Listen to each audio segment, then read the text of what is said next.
அஸ்ஸலாமு வணக்கம் பிள்ளைகள். எங்களுக்கு தெரியும் நாங்க எங்களோட மெக்கானிக்ஸ் எஸ்ஸே டிஸ்கஷன்ல நாங்க சந்திக்கும். சரியா? பாஸ்ட் பேப்பர் கேள்விகள்ல. அதுல லாஸ்ட்டா வந்துட்டு நாங்க டிஸ்கஸ் பண்ணியிருந்தது 2018ஆம் ஆண்டுக்குரிய எஸ்ஸே கேள்வி நாங்க பார்த்திருந்தோம். ஒரு ஹைட்ரோ கேள்வி ஒன்று பார்த்திருந்தோம். தொடர்ச்சியாக இன்றைக்கு அதே மாதிரி 2017ஆம் ஆண்டுக்குரிய ஃபைனல் எக்ஸாம் பேப்பர்ல வந்திருக்கிற எஸ்ஸே டிஸ்கஷன் தான் நான் பார்க்க போறோம். கேள்விகளை தெளிவா பிடிச்சுக்கணும். வழமையா நான் சொல்ற மாதிரி தான் பேப்பர் கிளாஸ்ங்கிறது கேள்வியை மட்டுமே செஞ்சுட்டு போற ஒரு விஷயமா இருக்காம, அந்த கேள்வியிலிருந்து நாங்க படிச்சிருக்கிற தியரி பார்ட்ட நம்ம எவ்வளோ அழகா விளங்கி எடுக்கணுமோ, அந்த அளவுக்கு நீங்க விளங்கி எடுக்கணும். ஏன்னா அடுத்த கேள்வி செய்றதுக்கு ரெடி ஆயினோம்னா சரி. சரியா? ரைட். ஒரு ஆள் கன்ஃபார்ம் பண்ணிக்கங்க. நான் பேசுறது விளங்குதா? ஸ்டார்ட் பண்ணோம். ஒரு ஆள் கன்ஃபார்ம் பண்ணுங்க. நான் பேசுறது விளங்குதா? அமினா நான் பேசுறது விளங்குதாம்மா? ஷியான்? ஓ சார். ரைட். ஓகே. நான் ஸ்டார்ட் பண்ணுவோம். அடுத்தது கிளாஸ்ல ஜாயின் பண்றார்கள். உங்களோட மைக் என்ன செய்யுங்க? மியூட் பண்ணிக்கங்க. தேவைன்னா மட்டும் அன்மியூட் பண்ணி பேசுங்க. ரைட். ஓகே. சரி. நான் எஸ்ஏ கேள்விக்கு வருவோம். அதே மாதிரி தான் 2017ஆம் ஆண்டு 5வது எஸ்ஏ கேள்வியாக வந்திருக்காரு. சரி பார்ப்போம் என்ன நடக்க போகுது. முளைக்குற்றி செலுத்தி. சரியா? இந்த முளைக்குற்றி செலுத்திங்கிறது வந்து இந்த போஸ்டல்லாம் வந்துட்டு இது பண்றதா? நாட்டுறதா தான் சொல்றது. முளைக்குற்றின்னு அதான் சொல்லப் போறாங்க. போஸ்டர் வந்துட்டு நாட்டக்கூடிய ஒரு பகுதி பார்ப்போம். சரி பார்ப்போம். முளைக்கூட்டு செலுத்தி என்பது கட்டிடங்களினதும் ஏனைய கட்டமைப்புகளினதும் அத்திவாரங்களாக பயன்படுத்துவதற்கு தரையினுள்ளே முளைக்குற்றிகள் எனப்படும் கம்பங்களை செலுத்தி பயன்படுத்தப்படும் ஒரு பாரமான சரியா கம்பங்களை செலுத்த பயன்படுத்தப்படும் ஒரு பாரமான நிறையா. எஸ். நான் படத்துலயும் தந்திருக்காங்க. நான் மேலுக்கு இருந்து அப்படியே என்ன செய்ய போட்ட உடனே அந்த கம்பத்துல போய் அடிச்சு அடிச்சு இது பண்ற மாதிரி இருக்குமா? ரைட். ஓகே. பயன்படுத்தப்படும் ஒரு பாரமான நிறையா. ஒரு ஒன்றில் காட்டப்பட்டுள்ளவாறு முளைக்குற்றி செலுத்தி ஒரு வடத்தினால் உயர்த்தப்பட்டு பின்னர் புவியீர்ப்பின் கீழ் சுயாதீனமாக விழுந்து கம்பத்தின் உச்சியில் அடிக்குமாறு விழவிடப்படுகிறது.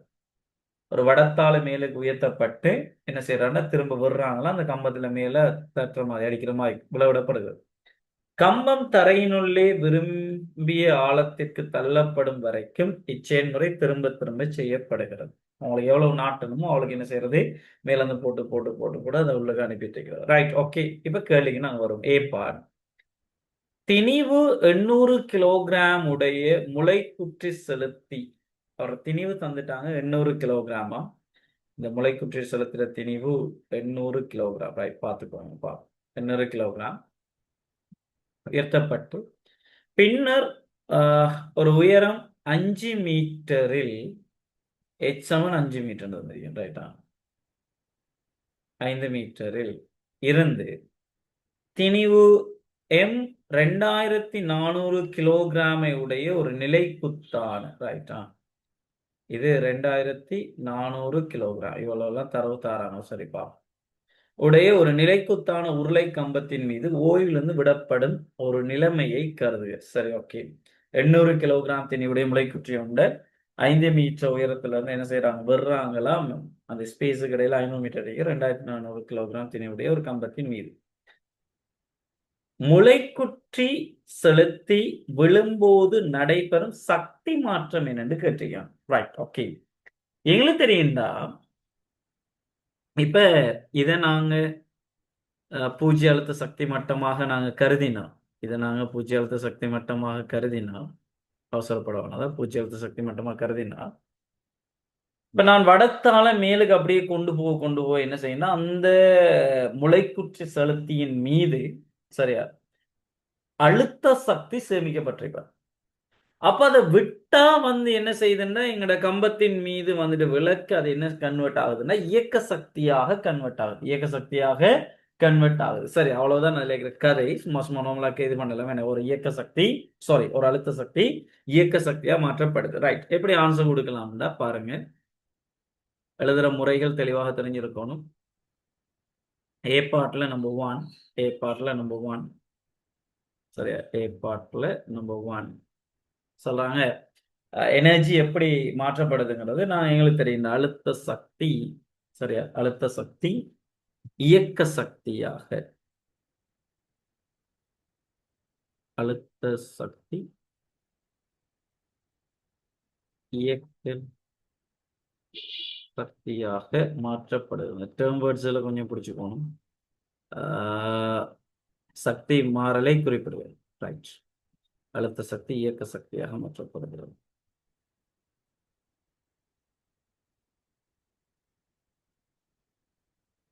இதெல்லாம் பிரச்சனை இல்லை. ரைட். இரண்டாவது கேள்வி வரும். நம்பர் 1 பலன்ஸ். சரியா? அழுத்த சக்தி இயக்க சக்தியா மாற்றப்படுது. சரி, அடுத்த பாருங்க. மோதுகைக்கு சற்று முன்னர் முளைக்குற்றி செலுத்தின்ற கதி என்னன்னு கேட்காங்க. சரியா? மோதுகைக்கு சற்று முன்னர் முளைக்குற்றி செலுத்தின கதி என்ன? சரி, அதே சின்ன ஒரு கதை தானே. இப்ப நான் சொல்ல விஷயத்தை கவனிங்க. இதுக்கு நான் ஒரு வேலை செய்யணும். சரியா?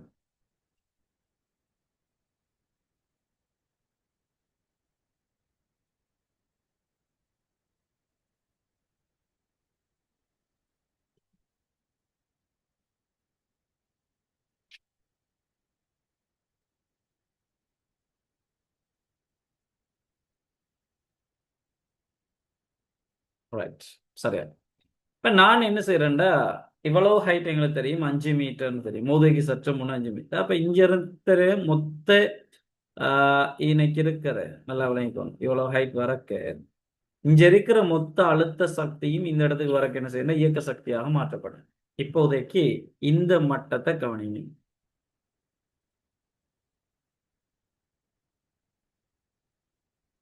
சரி, இதுக்கு மேல வந்து இதை பூஜ்ய அழுத்த சக்தி மட்டும் சம்திங் இப்போதைக்கு அதை இது பண்ணிக்கோங்க. இப்ப அதுக்கு மேல 5 மீட்டர் ஹைட்ல இருந்து என்ன செய்யறாங்கன்னா அதை போடுறாங்க. போட்டா அந்த அடிக்கு மோதிரத்துக்கு சற்று முன்னால என்ன வேகம்னு கேட்டிருக்காங்க. எங்களுக்கு தெரியும் அழுத்த சக்தி இயக்க சக்தியா மாற்றப்படுகிறது. அப்ப சக்தி காப்பு தத்துவத்தின் படி நல்ல கவனி. சக்தி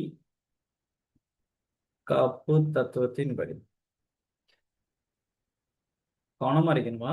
மோதுகைக்கு சற்று முன்னால, அப்ப மோதுகைக்கு சற்று முன்னால நீங்க என்ன செய்யலாம், சக்தி காப்பு தத்துவத்தை யூஸ் பண்ணலாம். இருக்கிற அழுத்த சக்தி அப்படியே இயக்க சக்தியா மாற்றப்படும். மோதுகையின் போதுதான் அது மீளியல் மோதுகையா மீளியல் அற்ற மோதுகையா, சக்தி காக்கப்படுமா காக்கப்படாதுங்கிற கதை. அப்ப சக்தி காப்பு தத்துவம் நான் என்ன, மோதுகைக்கு சற்று முன்னருங்கிறதால நாங்க யூஸ் பண்றோம். நல்லா விளங்கிக்கோம். சரியா? மோதுகைக்கு சற்று முன்ங்கிறதால தெளிவா இருக்கணும். மோதினது பிறகு தெரியாது, அந்த மோதுகையை பத்தி கதைக்கணும், சக்தி காப்பு தத்துவம் யூஸ் பண்றேன். அப்ப இந்த இடத்துல அழுத்த சக்தி mgh என்னையா மாற்றப்படுதுன்னா இயக்க சக்தியா ½ mv² ஆக மாற்றப்படுது. சரியா? முளைக்குட்டி செலுத்திங்கிறதால அதே திணிவு தான், அந்த எம்எம் வெட்டுப்படுறோம். சரியா? வெட்டி காட்டவானா நீங்க v² சமன் 2gh. எனவே v சமன் √2gh. அதுக்கு பிறகு பிரதியிடுங்க. v சமன் 2 தர 10 தர 5 வரும். v சமன் 10 மீட்டர் செகண்ட் -1. சரி, நான் இந்த முளைக்குற்றி செலுத்தி கம்பத்துல மோதுறதுக்கு முன்னால அவர வேகத்தை கண்டுபிடிச்சது விளங்கிட்டாடா? கன்ஃபார்ம் பண்ணுங்கடா. நான் முளைக்குற்றி செலுத்தி கம்பத்தை மோதுறதுக்கு முன்னால ஒரு வேகத்தை கண்டுபிடிச்சேன். Right, okay. நோட் பண்ணி எடுங்க டக்குன்னு. நோட் பண்ணி எடுத்துட்டு கன்ஃபார்ம் பண்ணுங்க.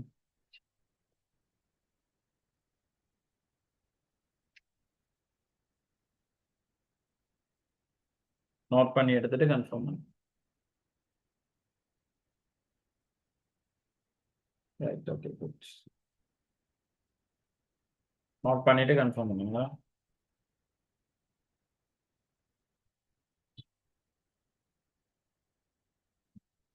நோட் பண்ணி முடிச்சாலும் கன்ஃபார்ம் பண்ணலாம்.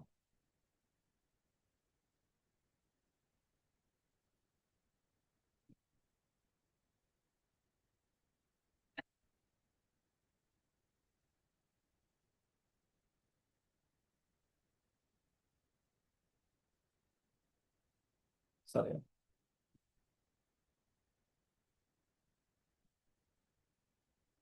Right, okay. சரி, இப்ப கவனிங்க. இந்த கேள்வியை சக்தி காப்பு தத்துவத்தின் ஊடாக மட்டும்தான் கதைக்கலாமான்னு கேட்டா இல்ல. நாங்க எங்கட இயக்க சமன்பாடுகளையும் யூஸ் பண்ணலாம். நான் அதையும் சொல்ல, நீ கவனிங்கடா. இந்த இது வந்துகிட்டு என்ன செய்யறேன்னா தெளிவா இருக்கணும். அந்த வடம் வந்துகிட்டு இப்ப இதெல்லாம் யூஸ் பண்ணக்க ஒரு விஷயத்த பிடிச்சுக்கணும், தெளிவா பிடிச்சுக்கணும். சோ கவனிங்க. அந்த வடத்தால மேல தூக்கிட்டது பிறகு அதை விடக்க வடம் தொய்வா தான் இருக்கும். அதுல அந்த மெக்கானிசம் அது சரியாக விளங்கி போகணும். அங்க மேலுக்கு தூக்கப்படுற அந்த வடம் திரும்ப என்ன செய்யறோம்னா ஒரு ஹைட்டுக்கு 5 மீட்டருக்கு மேல தூக்கினது பிறகு அந்த முளைக்குற்றி விடப்படுற டைம்ல அந்த வடம் என்ன செய்யணும், தொய்வா இருக்கும். ஏன்னா மொத்த எனர்ஜியோட வந்து என்ன செய்யணும்னா அது வந்துட்டு இது பண்ணும். விளைவில் விசையாக அதுல எம்ஜி மட்டும்தான் கீழ் நோக்கி தாக்கும்.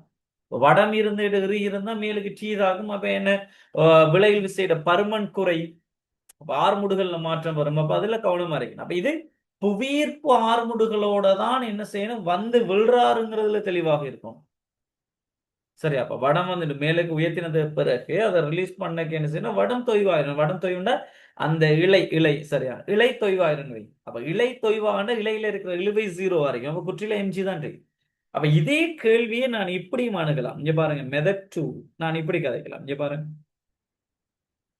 நீங்க புரிஞ்சு கொள்ளலாம் என்ன சொல்றேன்னா, இப்ப உதாரணத்துக்கு இதுதானே வடம், சரி இதுதான் அந்த சாரி முளைக்குற்றி செலுத்தி நேரம் வை, இதான் முளைக்குற்றி செலுத்தி, சரி இதான் முளைக்குற்றி செலுத்தி. இது இப்ப 5 மீட்டருக்கு இருக்கிற ஒரு கம்பத்தை வந்து அடைக்க போகும். 5 மீட்டர் மேல உயர்த்தினது பிறகுடா இது ஓயில தான் விடுறேன். இங்க பாருங்க, அப்ப ஆரம்ப வேகம் 0. தரைய வந்து இவர் என்ன வேகத்துல அடிக்காருங்கிறது உங்களோட கேள்வி. தரை மீன் கம்பத்தை என்ன வேகத்துல வந்து அடிக்காருங்கிறது கேள்வியா கேட்கிறாங்க. வி மோதுறதுக்கு சற்று முன்னால் வைத்துக்கிறது. சரியா, வி தரையில வந்தது என்ன வேகத்துல வந்து இது அடிக்குதுங்கிறது கேள்வி. இந்த இயக்கத்தை பாத்தீங்கன்னா புவியீர்ப்பின் கீழ் ஆறுமுடுகளோட இயக்கம் ஜி. சரியா, புவியீர்ப்பின் கீழ் ஆறுமுடுகள் நிலைக்குத்து இயக்கத்தை கருதுறாங்க. எனவே நாங்க படிச்சிருக்கேன், ஞாபகம் இருக்குதா? கவனமா இருக்கேன்டா. ஆறுமுடுகள் மாறலண்டா, ஆறுமுடுகள் மாறலண்டா அந்த பாயிண்ட்டுக்கு இடையில நீங்க இயக்க சமன்பாடுகள் யூஸ் பண்ணலாம். அதான் நிபந்தனை. திசையையும் மாறு ஆறுமுடுகளுமாக இருந்தால் அந்தந்த பாயிண்ட்டுக்கு இடையில யூஸ் பண்ணலாம். அப்ப நான் இந்த புள்ளியை ஏண்டும் இந்த புள்ளியை பீண்டும் எடுத்தா இங்க பாருங்க, பழைய நாசம் A to B கீழ் நோக்கிய திசையில V வர்க்கம் சமன் U வர்க்கம் பிளஸ் 2as. எனவே V வர்க்கம் சமன் 0 ஆரம்பம் சக 2 தர புவியீர்ப்பாளர் G தர H என்று வருவார். எனவே V சமன் V வர்க்கம் சமன் 2gh, V சமன் √2gh, பிரதியிடுங்க V சமன் 10 மீட்டர் சமம். டே நான் இந்த மெத்தட் 2 கதைச்சது விளங்கிட்டேன், எல்லாம் தெரிஞ்சிருக்கோம்டா. அதெல்லாம் கதைப்படுது. கன்ஃபார்ம் பண்ணுங்கடா. நான் 2வது கேள்வியை மெத்தட் 2 ஊடா கவனமா இருக்கணுமா, வெற டைம்ல இந்த படத்துக்கு இழுவை இருக்கப்படாது. இதுல இழுவை 0ங்கிற விஷயத்த விளங்கிக்கணும். விழப்படும் சந்தர்ப்பத்துல சரி, அதை நல்லா விளங்கிக்கணும். விழப்படும் சந்தர்ப்பம்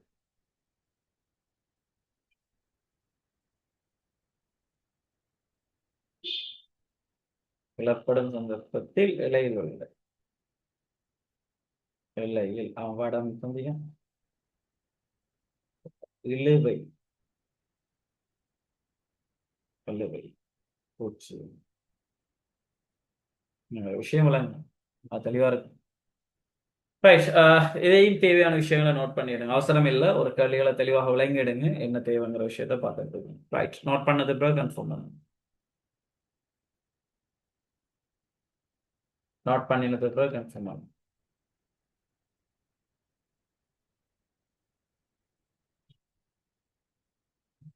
இப்போ உங்களை நான் பேசுறவங்க நான் அந்த இதுக்கு முன்னால நடந்த 2018ஆம் ஆண்டு டிஸ்கஷன் அப்டேட் பண்றேன் குரூப்ல. திரும்ப நீங்க பார்த்து எடுத்துக்கோங்க அது. சரியா,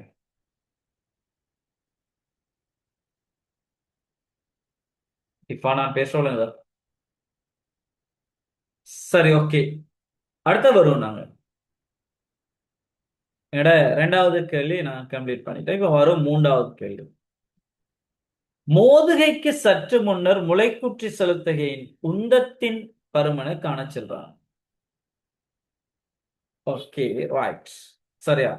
மோதுகைக்கு சற்று முன் உந்தத்திட சாரி, முளைக்கூட்டி சதுர உந்தத்திண்ட பருமனை காண சொல்லும். உந்தத்திண்ட பருமனை காண சொல்லும். பருமனம் சம்திங். இந்த கேள்வியை பொறுத்தவரை பாருங்க, பருமனை காணும். இப்ப இதுல திசை அவசியம் இல்ல, பருமன் மட்டும்தான் கேட்டு வச்சேன். பட் நம்ம திசையோட கதைப்போம். சரியா? உந்தத்தின் பருமனை கணிக்க செல்றாங்க. சரிப்பா, கீழ் நோக்கி இருக்க போது எனக்கு அந்த விஷயத்தை விளங்கிக்கணும். அப்ப முளைக்குற்றிக்கு அந்த மோதிர சந்தர்ப்பத்துல மோதுகைக்கு சற்று முன்னர் கீழ் நோக்கிய திசையில இருக்க போதுடா அந்த உந்தம் P சமன் M into V. அவர் தெரியும், 800 தெரியும், தர 10. எனவே கேள்வியை பாருங்க, இவ்வளவுதான் கேள்வி. 8000 கிலோகிராம் மீட்டர் செகண்ட் -1. அதுல கவனமா இருக்கணும். சரியா? ரைட். உந்தம் கண்டது விளங்கிட்டானா?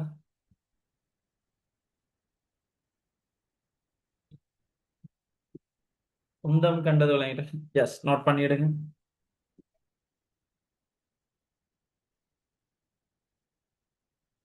ரைட், அது பெரிய விஷயம் இல்லை, அதை நோட் பண்ணல வேணாம். ரைட், அடுத்த வரும். சரி, பாருங்க, 2017ஆம் ஆண்டு ஒரு இசைக்களி நான் செஞ்சிட்டு இருக்கோம். இந்த கேள்விகளை பெருசா ஃபீல் பண்ணினா தான் எல்லாமே பெருசு. இது கஷ்டம் அது கஷ்டம்ன்ற மாதிரி நீங்க மைண்ட் செட்டோட போனா தான் கேள்வி பெருசா இருக்கு. நான் இதே மாதிரி தான் அந்த மற்ற கேள்வி 2018ஆம் ஆண்டுலையும் செஞ்சேன். இப்படித்தான் உங்களோட ஃபைனல் எக்ஸாமும் இன்ஷால்லா கேள்வி வரப்போகுது. சரியா? அழகா வாய்ச்சு அமைதியா அவசரமெல்லாம் பட தேவையில்லடா. கொஞ்சம் நின்று நிதானமா வாய்ச்சிங்கன்னா போதுமா. சரியா? இப்ப இதுல நான் என்ன செஞ்சுட்டேன்டா, இந்த ஏ பார்ட் கம்ப்ளீட் பண்ணிட்டேன். பாருங்க, 1 2 3 எல்லாமே கம்ப்ளீட் ஆகிட்டு. கொஞ்சம் wait பண்ணுங்க.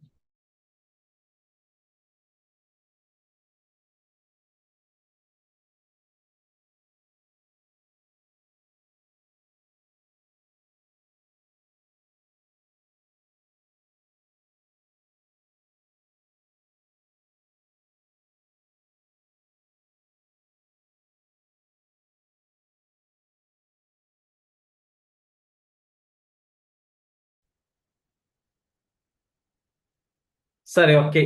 கவனிங்க. இப்ப எங்கட ஏ பாட்டை நாங்க கம்ப்ளீட் பண்ணிட்டோம். ஏ பாட்டை நாங்க என்ன செஞ்சிட்டோம்டா, அதை கம்ப்ளீட் பண்ணியாச்சு. இனி வரப்போறோம் இனி பி பாட்டு. சரி, பாருங்களா. பி பாட் பாருங்க.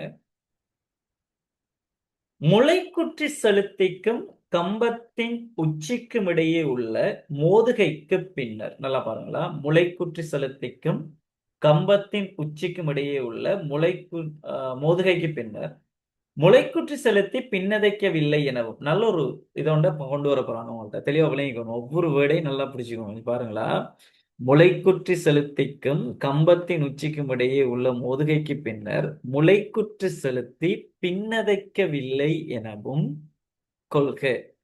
சரியா? பின்னதைக்கவில்லை எனவும் அதற்கு பதிலாக அது கம்பத்துடன் தொடுகையிலிருந்து கம்பத்தை தரையினுள்ளே நிலைக்குத்தாக செலுத்துகின்றது எனவும் கொள்க. நல்லா, இது நம்ம கதைச்ச விஷயம் தான். நம்ம ஞாபகம் இருக்குதா? உந்தம் காப்பு தத்துவம் யூஸ் பண்ணல. ஒரு துணிக்கை ஓய்வில் இருக்க இன்னொரு துணிக்கை போய் மோதி அவங்க 2 பேரும் என்னடா மோதி என்ன செய்யறது, என்கிட்ட போறது, ஒண்டா சேர்ந்து என்கிட்ட போறது.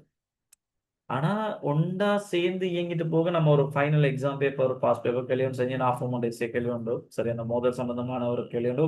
உன்னை நான் செஞ்ச நாஃபம் இது உங்களுக்கு தான் செஞ்சேன். நம்ம அந்த சேர்ந்து இயங்குற சந்தர்ப்பத்துல அந்த மோதுகை வந்துகிட்டு ஒரு பூரண மீள்தன்மை உள்ள மோதுகையா இருக்க மாட்டாருங்கிற விஷயத்துல தெளிவா இருக்கணும். சரியா? ரைட், அதெல்லாம் கேட்டிருந்தான். அந்த உதாரணம் அந்த களிமண்ணை வந்துட்டு ஒரு இதுல அடிச்சு வர்றது அப்படியான விஷயம். Right, okay. அதற்கு பதிலாக அது கம்பத்துடன் தொடுகையிலிருந்து கம்பத்தை தரையினுள்ளே நிலைக்குத்தாக செலுத்துகின்றது எனவும் கொள்கை. மோதுகைக்கு சற்று பின்னர் தொகுதியில் உந்தம் மாத்திரம் காக்கப்படுகின்றது எனவும் கொள்ளச் செல்றாங்க. நல்லா பாருங்க. மோதுகைக்கு சற்று பின்னர் தொகுதியில் உந்தம் மாத்திரம் காக்கப்படுகின்றது எனவும் கொள்கை. அது சரிதான். இப்ப நான் உங்கள்ட்ட அதானே சொன்னேன். மோதுகை மோதி அவங்க 2 பேரும் சேர்ந்து இயங்கிட்ட நான் இன்னைக்கே கன்ஃபார்ம் பண்ணலாம். அதுல உதாரணமாவே அதை கொடுக்கலாம். பூரண மீள்தன்மையற்ற மோதுகைக்கு அதை நாங்க உதாரணமாவே கொடுக்கலாம். அப்ப இந்த இடத்துல பாருங்க, அவன் எவ்வளவு அழகா கொண்டு வரான். அவன் சொல்றான் என்ன, இந்த மோதுகைக்கு பிறகு உந்த மாத்திரம்தான் மோதுகைக்கு சற்று பின்னர் தொகுதியின் உந்தம் மாத்திரம் காக்கப்படுகின்றது எனவும் கொள்க. பாஸ்ட் பேப்பர் அப்படிதான் டைரக்ட் தெளிவாக நல்லா பிசிக்ஸ் நல்லா விளங்கப்படுத்தும் கேள்வியில் தெளிவாக விளங்கிக்குவோம். ரைட், அடுத்த கேள்விக்கு பாரு. பின்னொரு ஒன்றை கணிக்க சொல்றார். மோதுகைக்கு சற்று பின்னர் கம்பத்துடன் முளைக்குற்றி செலுத்திட கதி என்னன்னு கேட்காங்க. ரைட், ஓகே, நமக்கு அதை இங்க பாருங்க, இனி பாருங்க. சரியா, மோதினது பிறகு நான் இத பி பார்ட்ல முதலாவது ரைட் பாருங்க. பி பார்ட்ல 1 இப்ப என்ன நடக்குதுன்னா, மோதுகைக்கு சற்று முன் நம்ம அதை ஃபுல்லா கதை புரிஞ்சுக்கணும். மோதுகைக்கு சற்று முன், மோதுகைக்கு சற்று முன், சரியா? இது முளைக்குற்றி செலுத்தி இன்னும் இருக்குது.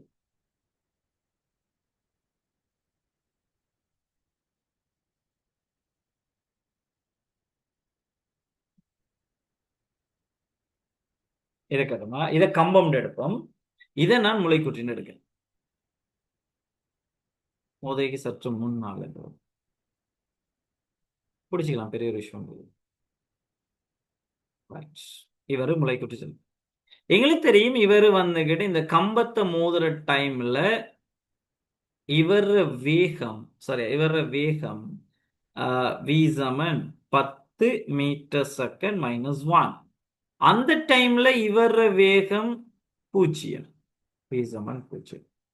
மோதுகைக்கு சற்று பின் அவன் சொல்றான், மோதுகைக்கு சற்று பின், மோதுகைக்கு சற்று பின் இந்த தொகுதி என்ன செய்யுதுன்னா அப்படியே சேர்ந்து இயங்கு. இந்த தொகுதி என்ன செய்யறாரு, சேர்ந்து. சரி, இது முளைக்குற்றி செலுத்தி, இது கம்பம் இப்படி வித்தியாசம். Right, okay, something. இவங்க ரெண்டு பேரும் சேர்ந்து இயங்குறத நான் என்ன செய்யறேன்டா, அதை v1 எடுப்பேன். ஏற்கனவே v இடத்துல v1 தெளிவா இருக்கணுமா. அவன் இந்த இடத்துல உங்கள்ட்ட என்ன சொல்றான்டா, தொகுதியின் உந்தம் காக்கப்படுதுன்னு எடுக்க சொல்றான். ஏன் நான் இந்த இடத்துல இதை கதைக்க வரேன்னு இருக்குன்னா, இங்க பாருங்க, மண்ணுக்குள்ள யார் இருக்காரு, அந்த கம்பம் இருக்குது. இப்ப மண்ணுக்குள்ள நம்ம அந்த கம்பத்தை கொண்டு வந்து இது பண்ற டைம்ல, முளைக்கூட்டி செலுத்தியை வச்சு அடிக்கிற டைம்ல மண்ணால அவருக்கு ஒரு தடை விசை உண்டு. இப்ப நம்ம கைய மண்ணுக்குள்ள இது பண்ண உடனே சும்மா எந்த விதமான விசையும் ஃபீல் பண்ணாம கை உள்ளுக்கு போகுமான்னு கேட்டா இல்ல, அவரால் தடை விசையும் நம்மளுக்கு கொடுக்கப்படும். ஏன்னா அந்த இடத்துல ஒரு கரடான ஒரு மேற்பரப்பு மாதிரி இருக்கும். அப்ப மண்ணோட தொடுகையில் இருக்க மண்ணால என்ன செய்யும், நம்மளுக்கு எதிர்ப்பு விசையும் அங்க கொடுக்கப்படும். பட் அவன் இந்த கேள்வியில உங்கள்ட்ட நீங்க இப்படியும் இதை யோசிக்கலாம். அப்ப இயக்க திசைக்கு எதிராக ஒரு போர்ஸ் இருக்குது. நாங்க உந்த காப்பு தத்துவம் படிச்சிருக்கோமே. அதாவது ஒரு தொகுதியின் உந்தம் எப்ப காக்கப்படுன்னா, ஒரு குறித்த திசையில் புற விசைகள் தொழிற்படாத விடத்து அந்த தொகுதியின் உந்தம் காக்கப்படுன்னு படிச்சிருக்கீங்க. அப்ப இப்படி ஒரு பிள்ளை யோசிச்சு, அப்ப மண்ணால எல்லாம் தடை விசை கொடுக்கப்பட்ட அப்ப எப்படி நான் இந்த இடத்துல உந்தம் காக்கப்படும்? அப்ப நீ இப்படி ஒரு பிழையான வழியில வரக்கூடாது. அந்த இடத்துல இருக்கிற விசையை இப்போதைக்கு புறக்கணிங்க. அந்த இடத்துல உந்தம் காக்கப்படுதுன்னு அவனே சொல்லிட்டான். இனி மாற்றுக்கிறது இல்லை. அவங்க உந்தம் காக்கப்படும் சொல்லியாச்சு. இனி நாம அவனோட களி தானே செஞ்சுட்டீங்க. அப்ப அதே இது பண்ணி போனீங்கன்னா சரி, அதை ஃபாலோ பண்ணி போனீங்கன்னா சரி. அப்ப அந்த விஷயத்துல கவனமா இருக்கு. ரைட், அப்ப இங்க பாருங்க, நான் இந்த திசையில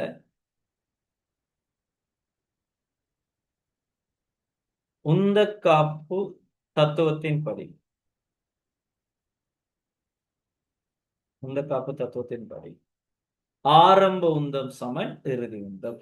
ஆரம்ப மொத்த உந்தம் சமன் ஆரம்ப மொத்த உந்தம் சமன் இறுதி மொத்த உந்தம். இறுதி மொத்த உந்தம். ரைட், அப்ப இங்க பாருங்க, ஆரம்பத்துல இருக்கிற உந்தம் வந்துகிட்டு அவர் 800, சரியா, 800 கிலோகிராம் தர 10 தான் கேட்டு வச்சிருக்கேன். இவர் வந்துட்டு 2400 என்ன தர 0. இது சமன் 2400. அதை மறந்துட்டேன்டானா. எஸ், 2400, 2400. சரி, இது சமன் இறுதி 800 சக 2400 தர v1 என்று வரும். சரியா, அப்ப v1 சமன் 8000 பிரிக்க போறீங்க 3200. 3200 200 கூட 3200. ரைட், ஓகே, முடிச்சாச்சு. இனி சுருக்கக்கூடிய வழிகளை பாருங்க. இதுல 2 சைபர் வெட்டலாம். 4×8 = 32 என்ன? சரியா? இப்ப இதை 8ஆல சுருக்கினா 4, இதை 8ஆல சுருக்கினா 10. எனவே 2.5.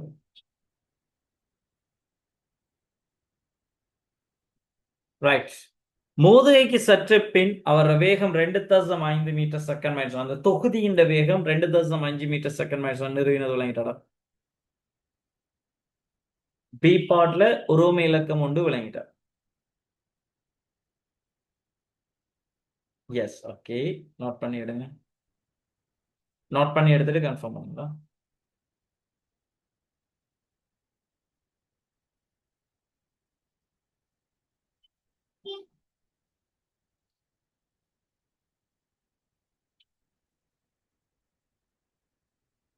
நோட் பண்ணி எடுத்துட்டு கன்ஃபார்ம் பண்ணுங்க.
நோட் பண்ணி எடுத்துட்டு கன்ஃபார்ம் பண்ணுங்களா?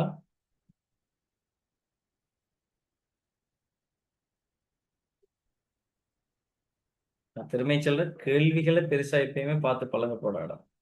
சரியா? நீங்க உங்களுக்கே ஒரு ஐடியாஸ் வரும். நான் ஒரு எஸ்ஸே 10 கேள்விகளை கிட்ட நான் விளங்கப்படுத்துறேன். அதுக்கு பிறகு நீங்களே என்ன செய்யலாம்? செல்ஃபா ஒரு கேள்வி எப்படி அணுகிற மெத்தடில் பிடிச்சீங்க எல்லா கேள்வியும் நீங்க செய்யலாம். சரி, மெக்கானிக்ஸ்ல நான் ஒரு 10 எஸ்ஸே கேள்வி விளங்கப்படுத்தலாம்.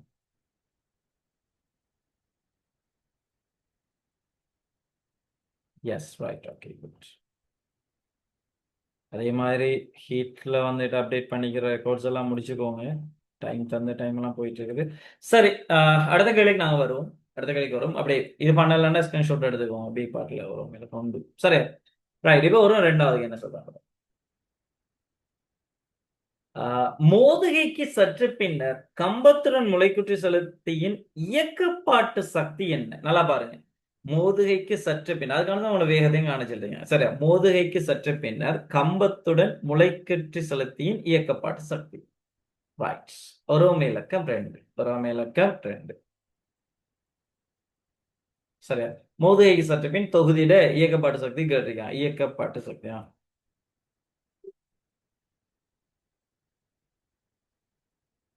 இயக்கப்பாட்டு சக்தி half mv1 squared. இதெல்லாம் 1/2 தர எம்முக்கு பதிலா அதை காட்டுங்க. 800 சக 2400 தர வி ஸ்கொயர்டுக்கு பதிலா 2.5 வர்க்கம், அதாவது 5/2 முழுவதின் வர்க்கம் வரும். சொற்களுக்கு எப்படி ஐடியா எடுக்கும். ரைட், 1/2 தர இது 3200 3200 தர 25/4 வரும். சொற்கலாம் என்ன? இங்க பாருங்க, இவர் ஒரு முறை 4×32 800 வரும். சரியா? 2ஆல் சுருக்கிடலாம். இதுல 400 வரும். உங்கள்கிட்ட இருக்குது 400 தர 20. அப்ப பெருக்கி விட்டீங்கன்னா சரியா?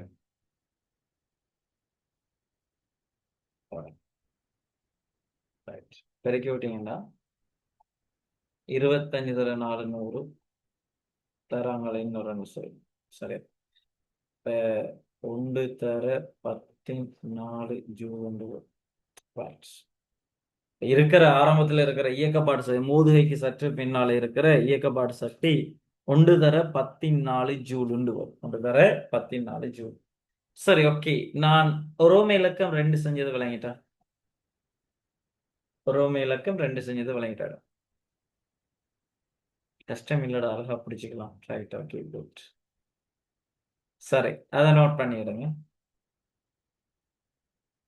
அதெல்லாம் எழுதிட்டு வரலாமே, எனக்கு பெரிய விஷயம் இல்லை.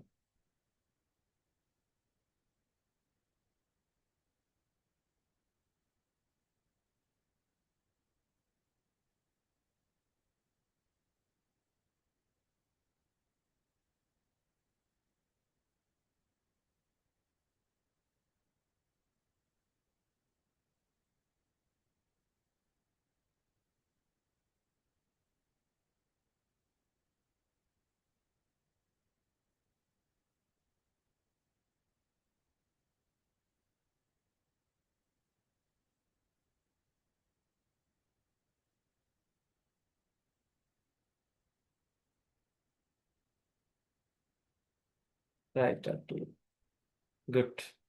சரி, இப்போ வாங்க உருவம் இலக்கம் 3.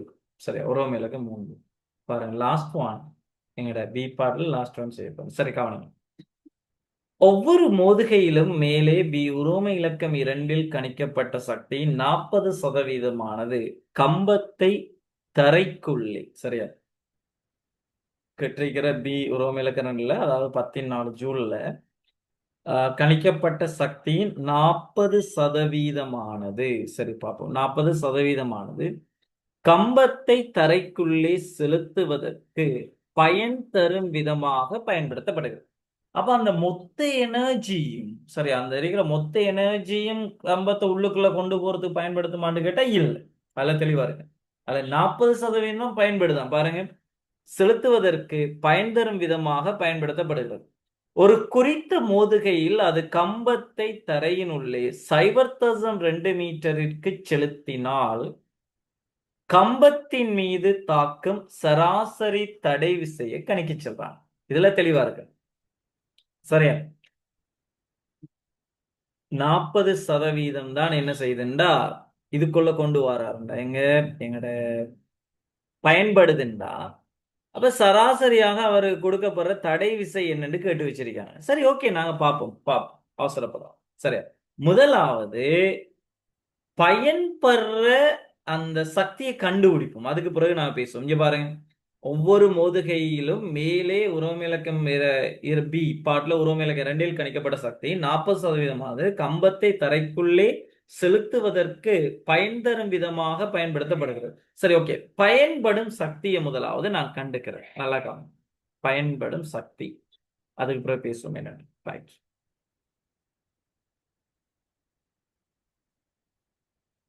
பயன்படும் சக்தி, சரியா? பாருங்க, பயன்படும் சக்தி என்னடா 100க்கு 40 100 ஜூலா இருந்தா அதுல 40 தான் பயன்படும். தர 10⁴ நம்மள்ட்ட இருக்கு. அதுல 1 தர 10⁴. இதுல நீங்க இது பண்ணி விட்டீங்கன்னா 40 தர 10⁴ வரும் 4000 ஜூல். தெளிவா வழங்கிக்கும். சரியா? இந்த 4000 ஜூல் தான் அந்த கம்பம் உள்ள போறதுக்கு என்ன செய்யுதுண்டா பயன்படுத்தப்படுது. சரி, பயன்படுற விசை. இப்ப உங்கள்ட்ட கேள்வி என்னன்னா, அந்த மண்ணால கொடுக்கப்படுற தடை விசை என்னன்னு கேட்டிருக்காங்க. நல்லா விளங்கிக்கோங்க. இந்த 4000 ஜூல பயன்படுத்துற சந்தர்ப்பத்துல, சரியா, 4000 ஜூல பயன்படுத்துற சந்தர்ப்பத்துல கம்பத்தை தரைக்குள்ளே செலுத்தப்படுவதற்கு பயன் தரும் விதமாக பயன்படுத்தப்படுகின்றது. ஒரு குறித்த மோதுகையில் அது கம்பத்தை தரையினுள்ளே 0.2 மீட்டருக்கு செலுத்தினால் கம்பத்தின் மீது தாக்கும் சராசரி தடை விசையை காண சொல்றாங்க. சரி, சராசரி தடை விசையை காண சொல்றாங்க. சரி, இதுல தெளிவாக யோசிக்கணும் ஒரு விஷயத்த. சரியா? இந்த 4000 ஜூலைத்தான் அவர் என்ன செய்யறாருன்னா பயன்படுத்துறாரு. சரியா? 4000 ஜூலை தான் பயன்படுத்துறாரு. யாருக்குள்ள? இந்த மண்ணுக்குள்ள இவரை செலுத்துறது. மண்ணுக்குள்ள இவரை செலுத்துறது. எத்தனை மீட்டர்? 5,2 மீட்டர் கொண்டு போறது. 5,2 மீட்டர் கொண்டு போறதுக்கு இவர் என்ன செய்யறாரு? மண்ணுக்குள்ள கொண்டு வர்றாருன்னா அந்த தடை விசை என்னன்னு கேட்டிருக்கான். தடை விசை என்னன்னு கேட்டிருக்கான். சரியா? நல்லா கவனிங்க. நான் சில விஷயத்தை பாருங்க. இத இப்படி கலப்போம்.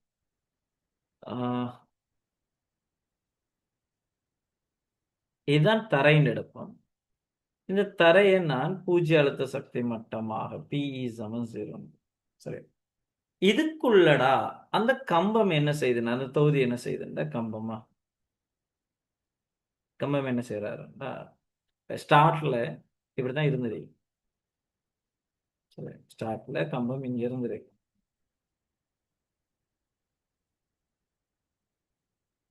நல்லா விளங்கிக்கோமா.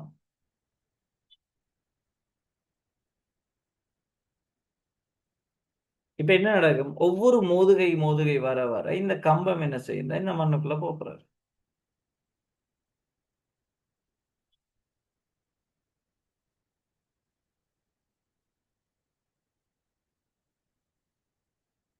சரி, ஒவ்வொரு மோதுகை வர வர வர இந்த கம்பம் என்ன செய்யுதுன்னா, அந்த மண்ணுக்குள்ள வருதுங்க.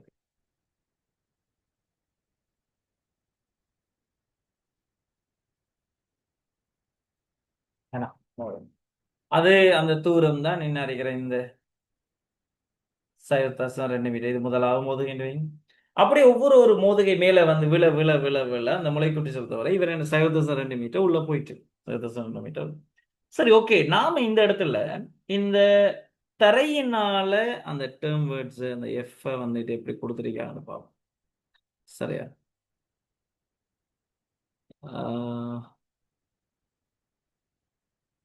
சரி, கம்பத்தின் மீது தாக்கும் சராசரி விசைன்னு சொல்லி. Right, okay. நான் என்ன செய்யறேன்னா இந்த கம்பத்தின் மீது தாக்குற, சரி, கம்பத்தின் மீது தாக்கும் கம்பத்தின் மீது தாக்கும்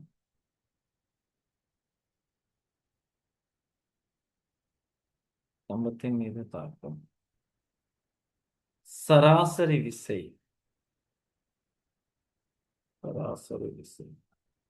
எஃப் என்க. ரைட், அதுல கவனம். சராசரி விசை எஃப் என்க மறக்காது. சரியா? Right, okay. இப்ப நல்லா கவனிங்கடா. சொல்ற விஷயத்த பார்க்கணுமா? இந்த 4000 ஜூலை யூஸ் பண்றது தான் யூஸ் பண்ணி தான் என்ன செய்யறாருன்னா இவரை உள்ளுக்கு கொண்டு வந்து யூஸ் பண்றாரு. சரியா? இப்ப நான் உங்கள்ட்ட செல்றேன், கவனிங்க. அந்த சக்தி காப்பு தத்துவத்தை நான் இந்த இடத்துல யூஸ் பண்ணினா, சக்தி காப்பு தத்துவத்தை யூஸ் பண்ணினா அவர்கிட்ட இருக்கிற அந்த எனர்ஜி 4000 எனர்ஜியை யூஸ் பண்ணி தடை விசைக்கு எதிராக ஒரு வேலை செய்யறார். தெளிவா புரிச்சுக்கணும். தடை விசைக்கு எதிராக ஒரு வேலை செய்யறார். நல்லா புரிச்சு. இப்ப பாருங்களா, நான் சில விஷயத்தை கவனிங்க. சரி, நான் இந்த இடத்துல சக்தி காப்பு தத்துவத்தை யூஸ் பண்ண போறேன். சக்தி காப்பு தத்துவத்தின் படி நல்லா கவனிங்க.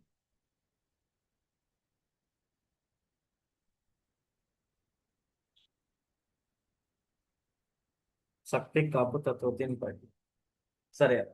இந்த 4000 ஜூல் நல்லா விளங்கிக்கணுமா? 4000 ஜூல் 4000 ஜூல் நல்லா பாருங்க. 4000 ஜூல் சரியா? 4000 ஜூல் என்னத்துக்கு பயன்படுது? அந்த கம்பம் உள்ள 2 மீட்டர். அங்க என்ன நடக்குது தெளிவா புடிச்சுக்கோங்க. தடை விசைக்கு எதிராக ஒரு வேலை, இயக்கத்துக்கு எதிராகத்தான் அந்த போர்ஸ் இருக்காரு. சராசரி தடை விசை. அப்ப தடை விசையிட பருமனை எஃப் எடுத்துட்டீங்க. அங்க 2 மீட்டர்டா எஃப் தர டி. அப்ப பாருங்க, இந்த 4000 ஜூல் எடுத்துக்கிட்டு அவர் செய்யற வேலை எஃப் தர டி. நல்லா விளங்கிப்போம். எஃப் தர டி நல்லா விளங்கிப்போம். இங்க பாருங்க, மைனஸ்.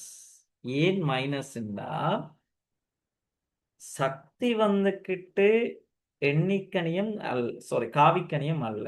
தெளிவா விளங்கணும். காவிக்கணியம் அல்ல. ஆனா நாங்க படிச்சிருக்கோம், சக்தியை எடுக்கிறது இழக்கிறது. இப்ப என்ன கேஸ்ண்டா, நீங்க எடுத்த பூஜ்ய அழுத்த சக்தி மட்டத்துக்கு கீழே ஒரு பொருள் கீழே இறங்குமாக இருந்தால் அந்த பூஜ்ய அழுத்த சக்தி மட்டத்துக்கு மேல உயரம் வர வர வர வர அதுல அழுத்த சக்தி அதிகரிக்கிற மாதிரி, அது பிளஸ்ல இருக்கிற மாதிரி, பூஜ்ய அழுத்த சக்தி மட்டத்துக்கு கீழே ஒரு உடலை நீங்க கொண்டு வருவீங்களாக இருந்தால், அந்த கீழே இருக்குமாக இருந்தால், அதண்ட அழுத்த சக்தி மைனஸ். தெளிவா இருக்கும். அப்ப இந்த இடத்துல இவர் 1002 கீழே இருக்காரு. எனவே mgh1 தெளிவா இருக்கு. இப்படி அங்க என்ன செய்ய ஒவ்வொரு மோதுகையிலும் அவர் கீழே கீழே கீழே கீழே போயிட்டு இருக்கார். அப்ப அந்த இடத்துல ஒரு மோதுகையின் போது நல்லா விளங்கணும், ஒரு மோதுகையின் போது அந்த 4000 ஜூல் எனர்ஜியை யூஸ் பண்ணி கொண்டு தடை விசைக்கு எதிராக ஒரு வேலை நடக்குது. அந்த உடலின் நிலையிலையும் ஒரு மாற்றம் வருது. ஒரு இருந்த இடத்துல இருந்து இன்னொரு இடத்துக்கு போற. அப்ப நிலை மாற்றமும் நடக்குது. அந்த நிலை மாற்றம் நீங்க எடுத்திருக்கிற பூஜ்ய அழுத்த சக்தி மட்டத்துக்கு கீழே இருக்கிறதால இந்த 4000 எனர்ஜி அதுக்கும் பயன்படும். பட் அது ஏன் மைனஸ்ல வந்தாருங்கிற விஷயத்தை புரிஞ்சு கொள்ளுங்க. சரியா? நல்லா விளங்கிக்கோங்கடா. இங்க பாருங்கடா, சில விஷயத்த பாரு, சேனல்ல கொஞ்சம் கவனி. இன்னொரு விஷயம் பிடிச்சிக்கலாம், என்ன விஷயங்கிறத பிடிச்சிக்கோ. இங்க பாருங்க, இப்ப இதை நான் பூஜ்ய அழுத்த சக்தி மட்டம் எடுக்கணும். சரியா? பூஜ்ய அழுத்த சக்தி மட்டம் இதெல்லாம் சக்தி காப்பகத்துல படிச்சிருக்கேன். இங்க பாருங்க, அப்ப எம் திணிவுடைய ஒரு துணிக்கு ஒரு H உயரத்துல இருந்தா இந்த உடல்ல சேமிக்கப்பட்ட அழுத்த சக்தி கேட்டீங்கன்னா அது mgh.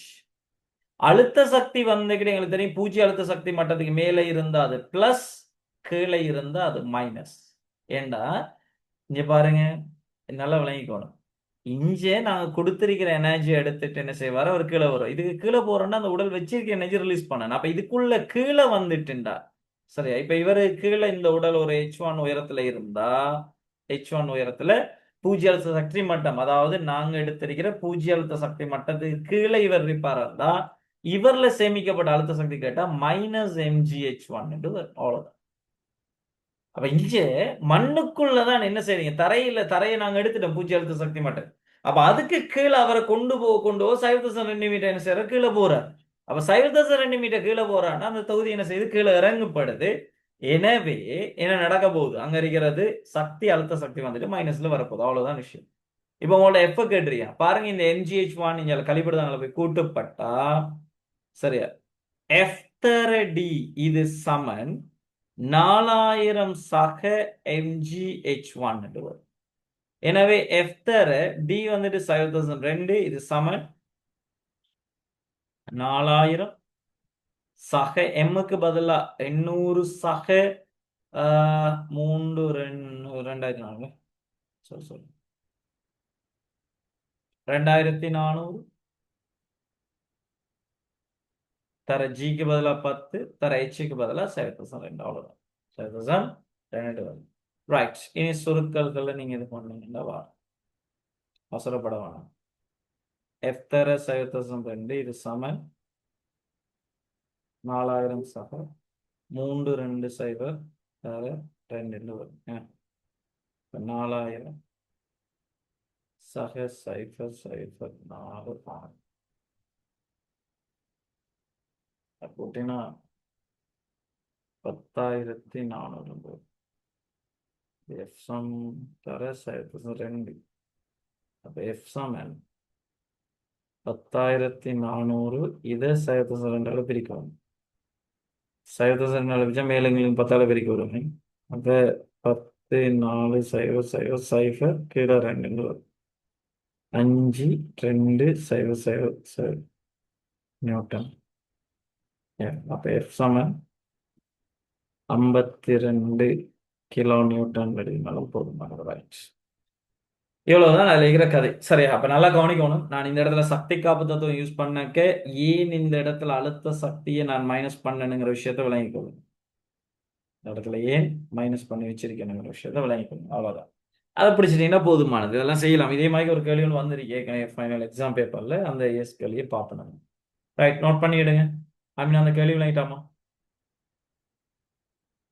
இந்த 4000 என்னென்னதுக்கு யூஸ் பண்றாரு அதுல கவனம் இல்லை. தடை செய்ய எதிராக ஒரு வேலை நடக்கும். தடை செய்ய எதிர்த்துக்கிட்டு என்ன செய்யணும், ஒரு வேலை செய்யணும். அதே நேரம் நீங்க எடுத்திருக்கிற பூஜ்ய அழுத்த சக்தி மட்டத்துக்கு நிலை மாற்றம் கீழே போயிட்டு இருக்காரு. அப்ப அந்த இருக்கிற அழுத்த சக்திக்கும் தடை செய்ய எதிராக செய்யப்பட்ட வேலைக்கும் அங்க கொடுக்கப்படும். பட் அங்க செய்யப்பட்டிருக்கிற அந்த அழுத்த சக்தி அங்க இருக்கிற அந்த அழுத்த சக்தி மைனஸ்ல வரப்போற ஏன்டா பூஜ்ய அழுத்த சக்தி மட்டது கீழே அதை நாங்க கொண்டு போறதால. விளங்கிட்டாடா? ஷியான் இப்போ உனக்கு விளங்கிட்டா?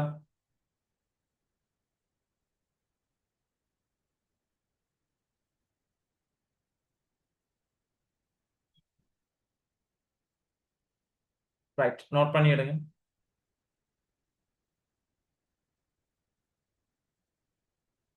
நோட் பண்ணி எடுத்துட்டு கன்ஃபார்ம் பண்ணுங்களா?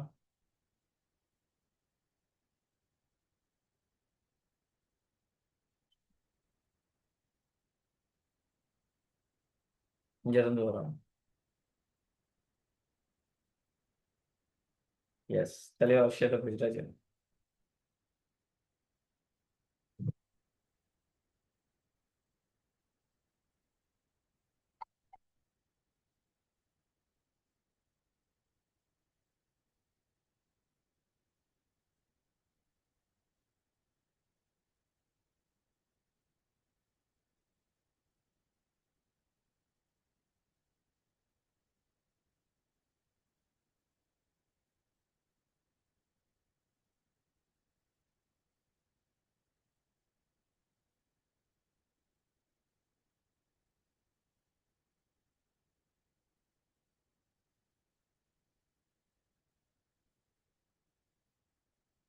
நோட் பண்ணி எடுத்துட்டு கன்ஃபார்ம் பண்ணுங்களா?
தெளிவா விஷயத்தை பிடிச்சிட்டாச்சு. நோட் பண்ணினா கன்ஃபார்ம் பண்ணுங்களா? ஒரு தான் முடிச்சிட்டேன். நோட் பண்ணி எடுத்துட்டு கன்ஃபார்ம் பண்ணுங்க.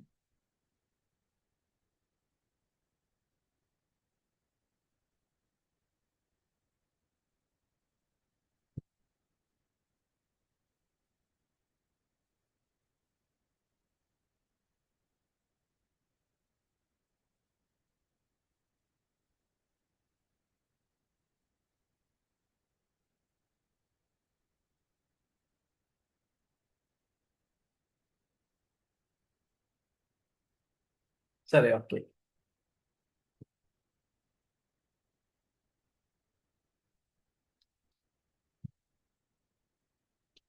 சரி, இப்ப வரும் பாப்பமா. ரைட், இப்ப பாருங்க. நாங்க 2017ஆம் ஆண்டு இசைக்கேள்வி நாங்க செஞ்சிட்டு இருக்கோம். அதுல ஏ பாட்டை ஃபுல்லா கம்ப்ளீட் பண்ணியாச்சு. எந்த விதமான சிக்கலும் இல்லை. பி பாட்லயும் எங்கேயுமே கஷ்டம் இல்லை.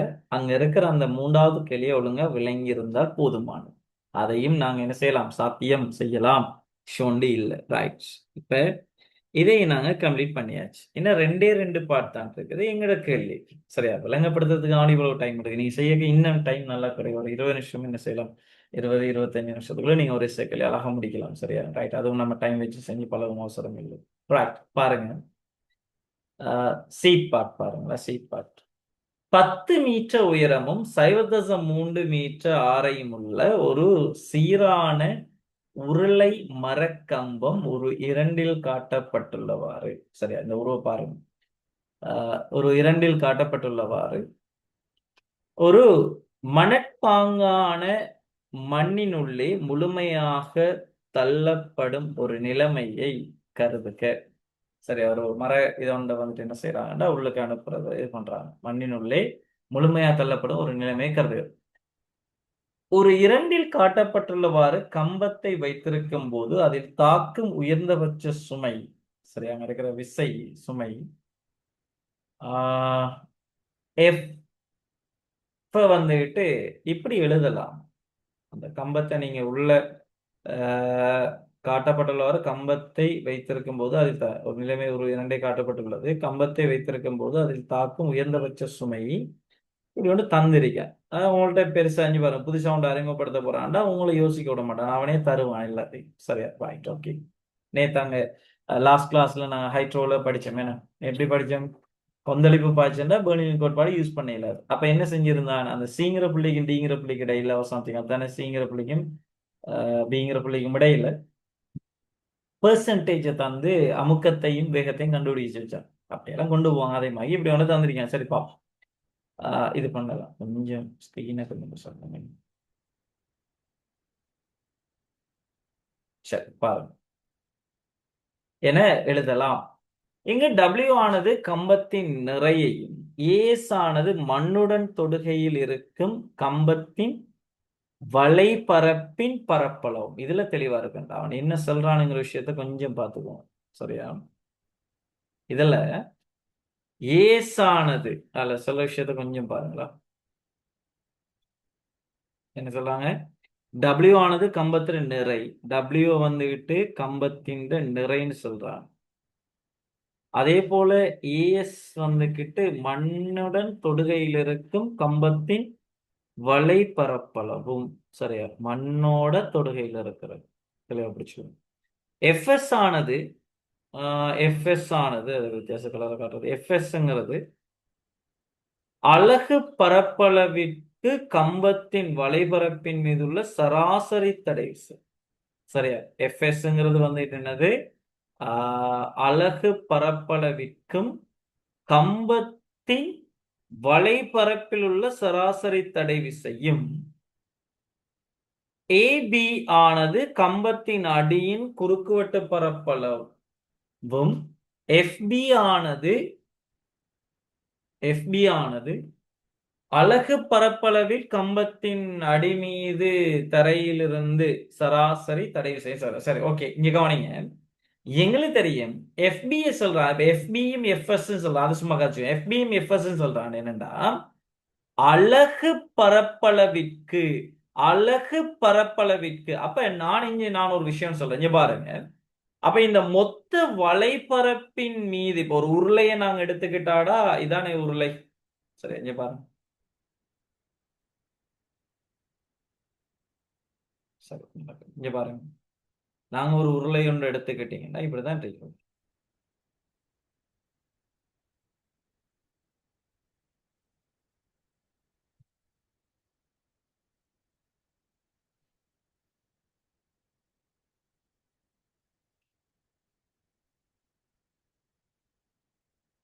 சரி, உருளை சரி சரி, இங்க பாருங்க. இப்ப இதுல அவன் சொல்ற விஷயத்த நல்லா கவனிக்கும். இந்த ஏஎஸ்எஃப்எஸ் எப்படி வந்தங்கிற விஷயம் விளங்கிக்கணும். இந்த ஏஎஸ்எஃப்எஸ்ங்கிறது அதாவது வலைப்பரப்பின், இங்க பாருங்க சொல்ற விஷயத்த பாருங்க. ஏஸ் ஆனது மண்ணுடன் தொடுகையில் இருக்கும் கம்பத்தின் வலைபரப்பளவும், எஃப்எஸ் ஆனது அலகு பரப்பளவில் கம்பத்தின் வலைபரப்பின் மீது சராசரி தடை விசை. அப்ப இது என்ன பிரச்சனைடா, அலகு பரப்பளவிற்கான போர்ஸ் தெரிஞ்சா அத பரப்பளவால பெருக்கி விட்டா வலைப்பரப்பின் மீது மொத்தமாக தொழிற்படுற வலைப்பரப்பின் மீது, நான் சும்மா ஒரு தான், வலைப்பரப்பின் மீது மொத்தமாக தொழிற்படுற F1 எடுத்தா இந்த F1 ஏஸ் இன்டு எஃப்எஸ் ஆல தரப்படும். நான் இந்த F1 ஏஸ் இன்டு எஃப்எஸ் ஆல தரப்படுங்கிறது பெருக்கி வரப்போ, அதாவது ஏஸ் இன்டு எஃப்எஸ் தான் வலைபரப்பின் மீது மொத்தமாக தாக்குற விசைன்னு எடுத்தது விளங்கிடா. அலகு பரப்பளவின் மீது தொழிற்படுற விசையும் பரப்பளவும் தெரிஞ்சா ரெண்டையும் பெருக்கி விட்டீங்கன்னா என்ன செய்யும்? மொத்த போர்ஸ் வர போற. ஒரு தேங்காயோட விலை தெரிஞ்சா 10 தேங்காய் கேட்டா என்ன செய்ய போறீங்க? அந்த 10ஆல பெருக்கிட போறீங்க. அப்படிதான் அலகு பரப்பளவின் மீது தொழிற்படுற விசை தெரிஞ்சிச்சுன்னா மொத்த பரப்பளவு பெருக்கிட்டு அதன் மீது தொழிற்படுற போர்ஸ் வந்துடும். அதே மாதிரி தான் பாருங்க, ஏபிங்கிறது அடியில இருக்கிற பரப்பளவு. அவன் சொல்றான் எஃபிக்கு ஒரு கதை சொல்றான். இங்க பாருங்க, எஃபி அலகு பரப்பளவிற்கு கம்பத்தின் அடி மீது தரையிலிருந்து கொடுக்கப்படுற சராசரி திசை.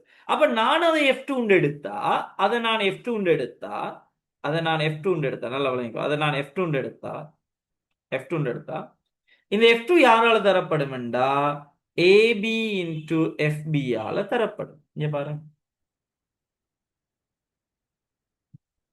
AB இன்டு FB ஆல தரப்படும். சரியா? அதே நேரம் இங்க இருக்கிற வெயிட், அது சரி, வெயிட். அதே போல இதன் மீது கொடுக்கப்படுற இந்த F, அதன் மீது தாக்குற அந்த ஃபோர்ஸ் F வந்துகிட்டு, இப்ப பாருங்க, இந்த மரக்குற்றின் சமநிலையை நீங்க கருதின அந்த சமன்பாடு எப்படி வந்தங்கிறதுக்காக நான் காய்ச்சிடுறேன். இங்க பாருங்க, அப்ப இப்ப குற்றியின் சமநிலையை நீங்க கருதினா எனக்கு குற்றையின் சமநிலையை நீங்க கருதினாடா, கீழ் நோக்கி தாக்குது என்ன, இந்த W F. அப்ப என்ன வரும், F plus W Saman F plus W Saman is into Fs சக AB into FB வரும். எனவே F எழுதாம W வந்துட்டு அங்கே போய் இது பண்ணுவோம். அப்ப F Saman is into Fs சக AB into FB minus W வரும்.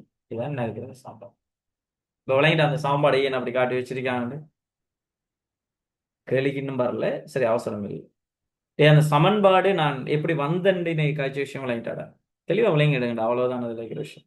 Right, okay, good. இப்ப வருமா, இப்ப வரும் தோணி விசையும் ஆகும். எஃப் சமன் 5 தர 14 நியூட்டன் மீட்டர் மைனஸ் 2, FB சமன் 2 தர 16 நியூட்டன். மரத்தின் அடர்த்தி 8 தர 12 கிலோகிராம் மீட்டர் மைனஸ் 3 எனின் கம்பத்திற்கு எஃபின் பெருமானத்தை கணிக்க செல்றாங்க. பை சமன் 3 என எடுக்க செல்றாங்க. Right, okay. இப்ப வாங்க சி பார்ட். அடே, கேள்வி முடிய போறா, சின்ன ஒரு விஷயம் தான். இங்க பாருங்க, அவனே தந்து விட்டு பிரதிநிதி தந்து விட்டு எல்லாம் சொல்றான். சி பார்ட்ல நாங்க படிச்ச எஃப் சமன் ஏஸ் இன்டு எஃப்எஸ் சக ஏபி இன்டு எஃப்பி மைனஸ் டபிள்யூன்னு தந்து வச்சிருக்காங்க. தந்துட்டு அவன் ஒரு டேட்டா தாரான், இங்க பாருங்க,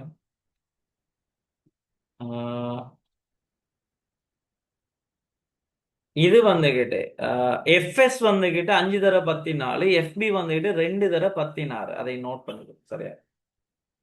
எஃப்எஸ் வந்துகிட்டு எஃப்எஸ் ஒன்று தந்திருக்கேன் பாருங்க, எஃப்எஸ் கொஞ்சம் பாருங்க,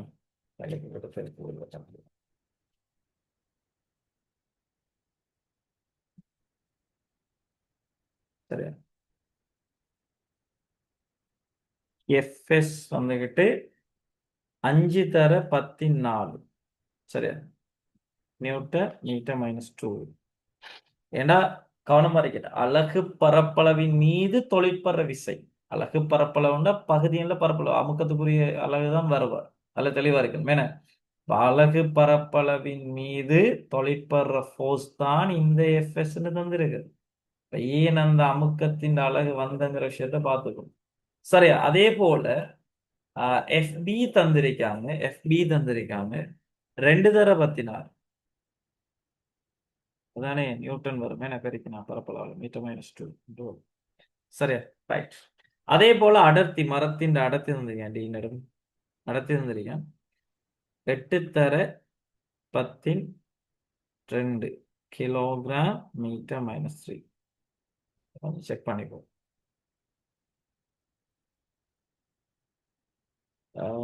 5 தர 14 மரத்தின் அடர்த்தி பைசமன் 3 எடுக்கேன், சரி, பைசமன் 3 எடுக்கேன். இப்ப அந்த எஃப் காண செல்றான், எஃப் வந்துட்டு காண செல்றான். அது பெரிய ஒரு விஷயம். இப்ப எஃப் ஏஎஸ்ங்கிறது அவன் சொல்லியாச்சு. நான் அந்த உருளையின் ஆரையை, சரியா, உருளையின் ஆரையை நல்லா கவனிச்சுக்கோ. நான் இந்த இடத்துல கிண்ணத்தை கவனிச்சு இது பண்றேன். அந்த உருளையின் ஆரையை 6 எடுங்க, உருளையின் ஆரையை 6 எடுங்க. ஆரை பத்தி கழிச்சிருக்காங்களா? எஸ். 10 மீட்டர் உயரமும் 0.3 மீட்டர் ஆரையுடைய என்ன இருக்கு, அரையுடைய ஒரு சீரான உருளை. இனி பேசலாம். இங்க பாருங்க, ஏசுங்கிறது வலைப்பரப்பின் பரப்பளவு. எங்களுக்கு தெரியும் வலைப்பரப்பின் பரப்பளவு 2πRh ஆல தரப்படும். அப்ப ஏசுக்கு பதிலா நான் என்ன செய்ய போறேன்டா, நல்லா விளங்கிக்கோ.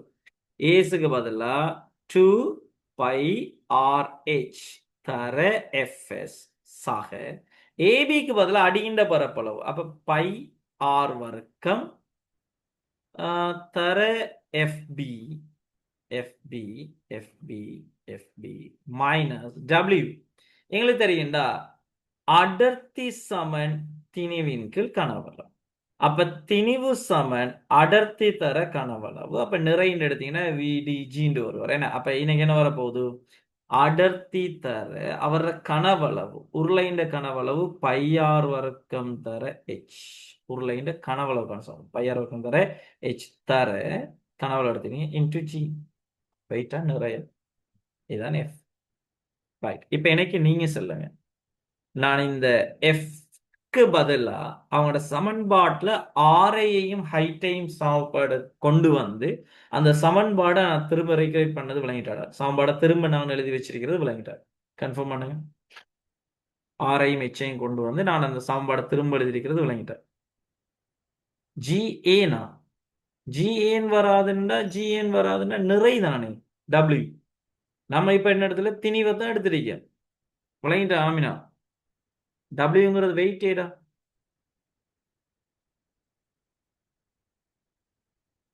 S, okay. அதுல கவனமா இருக்கும். டேய் எல்லாரும் விளங்கிட்டா? அதை கன்ஃபார்ம் பண்ணுங்க டேய். இந்த சமன்பாடை நான் திரும்ப ரிப்பீட் பண்ணிக்கிறது விளங்கிட்டா?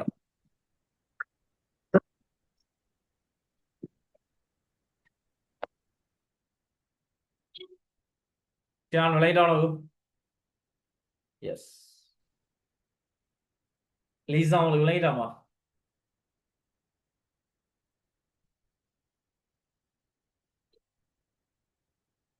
சரி, இனி நம்ம அதை பிரதிடுவோம். என்ன இங்க பாருங்க. அப்ப 2 தர பைக்கு பதிலா அவன் 3 எடுக்க சொல்லிட்டான். சரியா? பைக்கு பதிலா 3 எடுக்க சொல்லிட்டான். 6/3 தர ஹெச்சுக்கு பதிலா 10 தர எஃப்எஸ்க்கு பதிலா அவன் தந்திருக்காங்கடா 5 தர 14 சக பைக்கு பதிலா 3 தர ஆஸ்காடுக்கு பதிலா 0.3 வர்க்கம் தர FBக்கு பதிலா 2 தர 16 மைனஸ் இது அடர்த்தி 8 தர 12 8 தர 12 தர பைக்கு பதிலா 3 தர ஆறு வர்க்கம் 0.3 வர்க்கம் தர ஹெச்சுக்கு பதிலா 10 தர 10 வரும். அவ்வளவுதான். சரியா? 6 3 6 பாருங்க. 7 3 6 இதை 10 வரைக்கும் 3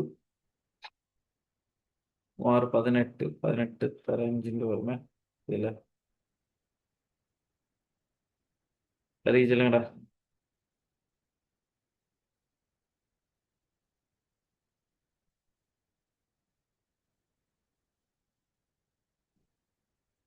தொண்ணூறு தர 14 வரும். சக இஞ்சு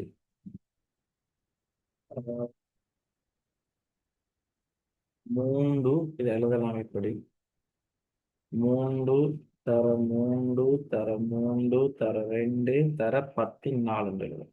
அதுல 2 சக எடுத்து 3 எடுக்கும். 3 9 3 27 27 தர 2 7 14 4 தொண்டு மிச்சம் 2 4 1 5 54. அப்ப 54 தர 14 மைனஸ் அங்க ஒரு இது எழுதினா 8 தர 3 தர 3 தர 3 வரும். இந்த 10 இந்த 10 கொடுத்தா இப்ப 27 தர 8 வரும். 56 6 போட்டு மிச்சம் 8 16 16 5 216 தர 10 வரும். சரியா? இப்ப இதை கூட்டினா 144 தர 14 மைனஸ் 2,16 தர 14 எழுதலாம். ಸರ್ 216 ತರ 14 ಇದನೆ. எதனமா 216 ತರ 14 ಇದನೆ வரும். 14 ஏன் 14 தர? இந்த 8 நாளைக்கு இந்த 3 நாளைக்கு இது 0.3 தர 0.3 10 பெருக்கி விட்டா இங்க 10 2 தானே மிச்சம் இருக்குது. ரைட்டா? Okay sir. சரியா? 14 12 வரும். அதை நான் மறு 2.1 தர 14 எழுதுறோம். 14 கிடைக்குது. இப்ப 144 இருந்து 2.1 கிடைக்கும். சரி 4 9 1 போனா 8 இதுல 1 3 3ல 2 போனா 1 4 1 அப்ப என்ன வரும் 141,804 தர 14 வரும். சரி நியூட்டன் அல்லது 1,4 தர 16 நியூட்டன் எழுதுங்க. சரி அந்த மட்டன் தட்டி விட்டுறீங்க நீங்க பிரச்சனை இல்லை. துருக்களை நீங்க செய்யலாம். பெரிய இஷ்யூ ஒன்றும் இல்லை. நம்பர்ஸ் தானே. ரைட் ஓகே அப்படி எழுதலாமா? சரி அந்த விட வரும் பிரச்சனை இல்லை. லைட்டாடா சி பார்ட் செஞ்சு எல்லாரும் விளங்கிட்டா? சும்மா பாருங்கடா ஒரு மேட்ச் ஓலவல் மேட்ச் கேள்வி செய்யற மாதிரி இருக்குது பின்பகுதியில். இப்படிதான் வரப்போகுது கேள்வி உங்களுக்கு. ரைட் நோட் பண்ணிடுங்க. நோட் பண்ணி எடுத்துட்டு கன்ஃபார்ம் பண்ணுங்க. கன்ஃபார்ம் பண்ணுங்கடா. மற்றவர்கள் விளங்கினா அவங்கள எல்லாரும் கன்ஃபார்ம் பண்ணுங்கடா. கேள்வி சும்மா பார்த்துட்டு வைக்காம. S okay very good. இப்போ அவங்களுக்கு விளங்கிட்டாமா? லீசா விளங்கிட்டாடா? ஷேமா விளங்கிட்டா? ஷிஹான் எஸ் நோட் பண்ணி எடுங்க.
ரைட் சரியா? அதை நோட் பண்ணிடுறேன். அவ்வளவுதான் நான் இருக்கிற கால்குலேஷன். இப்போ வாங்க deep part last one. Deep part என்ன? ரைட் பாருங்க பாருங்க சி பார்ட் முடிஞ்சதா? பெரிய ஒரு கதை மாதிரி அவன் கொண்டு வந்தான்னு கேள்வி. கடைசியில் பார்த்து சின்ன ஒரு இதோட முடிச்சு விட்டான். சரி பாரு. ஒவ்வொன்றும் மேலே சியில் பயன்படுத்தப்பட்ட கம்பத்தை ஒத்த ஆனால் மேலே சியில் பயன்படுத்தப்பட்ட கம்பத்தின் ஆரையில் அரைவாசிக்கு சமனான ஆரை உள்ள 4 கம்பங்களை கொண்ட தொகுதி ஒரு மணற்பாங்கான மண்ணிற்குள்ளே முற்றாக தள்ளப்படுகிறது. இது மேலே இருந்து பார்க்கும் விதம் ஒரு 3ல ரைட் ஓகே 4 கம்பங்கள் என்ன இருக்கு? சரி அதே மாதிரி பட் ஆரையில அரைவாசின்னா இப்ப இதுல ஆரை வந்துட்டு 0.3 வருவார் என்ன அவர் ஆரையுடைய பாருங்க. சீல் பயன்படுத்த கம்பத்தின் ஆரையின் அரைவாசிக்கு சமனான ஆரை உள்ள 4 கம்பங்களை கொண்ட தொகுதி மணற்பாங்கான மண்ணிற்குள்ளே முற்றாக தள்ளப்படுகிறது. இந்த நாளையும் என்ன செய்யறாங்க? முற்றாக தள்ளி வச்சிருக்காங்க. என்ன நாள் இருக்கு மேலுக்கு இருந்து பார்க்க இந்த போஸ்ட்ல காட்டப்பட்டுள்ளது. மேலே சியில் தரப்பட்டுள்ள எஃப் ஆனது AS into FS AB into FB W எனும் 3 கூறுகளை உடையது. அதுல மாற்றுக்கத்தில் அதெல்லாம் எடுத்தாச்சு. 3 கூறுகள் உள்ளது. நான்கு கம்பங்களையும் கொண்ட அத்தொகுதி ஒரு கட்டுமானத்திற்கு பயன்படுத்தும் போது மேலே C-ஐ கருதிய நிலைமையுடன் ஒப்பிடும்போது 4 கம்பங்களையும் கொண்ட அத்தொகுதிக்குரிய F-இன் எந்த கூறு அதன் பெருமானத்தை அதிகரிப்பதில் பங்களிப்பு செய்கின்றது என்று கேட்கிறார். சரியா, நல்லா விளங்கிக்கணுமா? ஒவ்வொன்று மேலே C-யில் பயன்படுத்தப்பட்ட கம்பத்தை ஒத்த, ஆனால் மேலே C-யில் பயன்படுத்த கம்பத்தின் ஆரையின் அரைவாசிக்கு சமனான, சரியா, ஆரை உள்ளெல்லாம் கதைச்சாச்சு. இப்ப 4 கம்பங்களை இது பண்ணி வச்சிருக்காங்க. சரியா, 4 கம்பங்களை இது பண்ணி போட்டு கேட்கான் அதற்குரிய F-இன் எந்த கூறு அதன் பெருமானத்தை அதிகரிப்பதில் பங்கு செலுத்த. நீங்க சொல்லுவா போறாள் என்ன வருவாருண்டு. F-இன் எந்த கூறு வந்துகிட்டு அங்க இருக்கிற அந்த F பெருமானத்தை, கேபிட்டல் F பெருமானத்தை அதிகரிக்கக்கூடியது எதுன்னு சொல்லுங்க பாப்போம், யாருன்னு வர.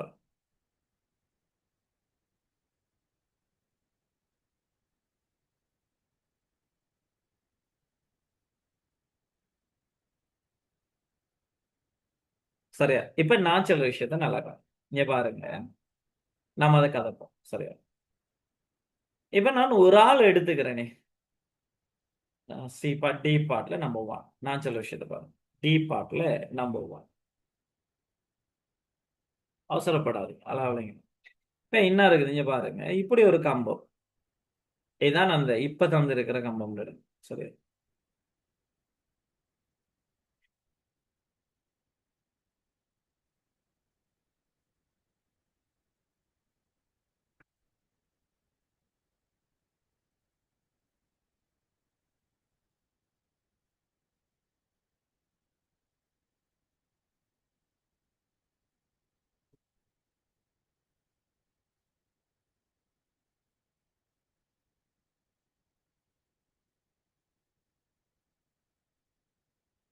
இப்ப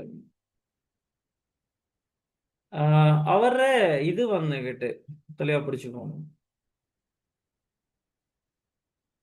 H அப்படியே இருக்கு. இதுல ஆரையில வந்துகிட்டு, சரி, இது ஆரை எடுப்போம். இது வந்துகிட்டு என்ன செய்ய போகுதுன்னா, சைவத்தசம் 3 2ஆல பிரிச்சு வர ஆரை. சரி, இப்ப இவர் இது ஒரு ஆளை செக் பண்ணினா நல்லா பாருங்க. இப்ப ஒரு ஆள் அந்த உருளைண்ட ஒரு ஒரு ஒரு உருளைண்ட குறுக்கோட்டு பரப்பளவு நாங்க செக் பண்ணினோம்னா பை ஆர் வரைக்கும் என்ன, அதை நாம அந்த இடத்துல FBன்னு கதை, சாரி ABன்னு கதைக்கும். சரி இருக்கணும் பாப்போம், அதை ABன்னு கதைச்சுங்க, ஏபி. அது பை ஆர் வர்க்கம், பைக்கு பதிலாக 3 தர, ஆறு வர்க்கத்துக்கு பதிலாக சைவத்தசம் 3 கீழ் 2 தர சைவத்தசம் 3 கீழ் 2 வரும். அப்ப பாருங்க, 3 தர சைவத்தசம் 3 வர்க்கம் கீழே 4 வரும். இது என்ன பிரச்சனைண்டா, ஒரு உருளையின் குறுக்கோட்டு பரப்பளவு. ஆனா இதே மாதிரிக்கு எத்தனை உருளைகள் அதுல பதிக்காங்கன்னா 4 உருளைகளை பதிக்காங்க. இங்க பாருங்க, 4 உருளைகளை பதிக்காங்க. அப்ப 4 தர ABDs எடுத்தீங்கன்னா அது யாருக்கு சமனா இருக்க போகுதுண்டா, நேரத்தோட இருந்த ABக்கு சமனா இருக்க போகுது. பாருங்க, சும்மா அதான் சொன்ன O level மேத்ஸ் மாதிரி அது தந்துறீங்க. நீ யோசிக்கிறியான்னு பாக்குறதுக்கு தெளிவா பிடிச்சுக்கணும். சரியா, ஒரு உருளை இந்த பரப்பளவு குறுக்கோடு பரப்பளவு நீங்க காண்றீங்க, அது ஏபின்னு எடுத்து ஏபிடின்னு எடுத்தா அது வந்து கேட்டு 3 தர சைவதசம் 3 வர்க்கம் வரும், கீழே 4 வரும். பட் இதே இது நேரத்தோட சைவதசம் 3 அறிக்கை 3 தர சைவதசம் 3 வர்க்கம்னு வந்துச்சு.